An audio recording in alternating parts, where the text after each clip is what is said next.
Hey all మేము కాణిపాకం వెళ్ళే రూట్లో ఇక్కడ మధ్యలో హెడ్ స్టాల్ కనపడింది. అక్కడ మేము ఆపామన్నమాట. ఇక్కడ ప్రైజెస్ చూసుకుంటే చాలా తక్కువ ఉన్నాయి. బయట మన ఎంఆర్పి కన్నా చెప్పాలంటే హాఫ్ రేట్ అనమాట.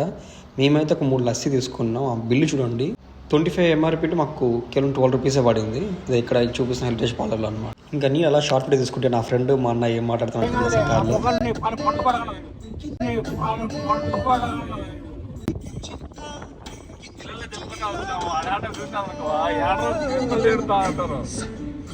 ఇంకా మేమైతే తిరుపతి స్టార్ట్ అయిపోయి ఆల్మోస్ట్ 1.5 hour అయిపోయింది కాణిపాకం రీచ్ అవ్వడానికి అనమాట. మీరు చూస్తున్నారు కదా, ఇక్కడైతే మనం వెహికల్ పార్క్ చేసి ఇంకా లోపలికి ఎంట్రీ అయితే అయ్యాము. ఎంట్రీ అయితే అదిరిపోయింది. ఇంకా మాకు తెలిసిన వ్యక్తి ఉంటే డైరెక్ట్ దర్శనం వెళ్ళిపోయాం. దర్శనం చేసుకున్న తర్వాత అలాగే ఒక రెస్టారెంట్కి వెళ్ళాం. అది వెజ్ అని చెప్పారు. అయితే అక్కడ మేము ఒక కాజు కర్రీ అలాగే పన్నీర్ చెప్పాం.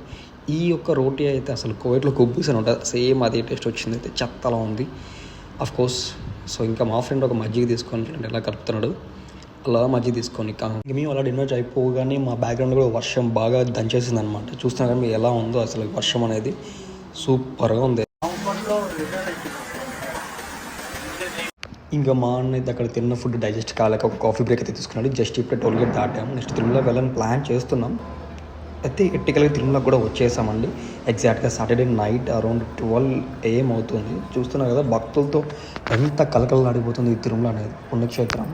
ఎప్పుడు భక్తులతో రద్దీగా ఉంటూనే ఉంటుందండి. అది ఆ మహిమ ఏంటో, ఆ ప్రత్యేకత ఏంటో అది మనం చెప్పలేము అసలు.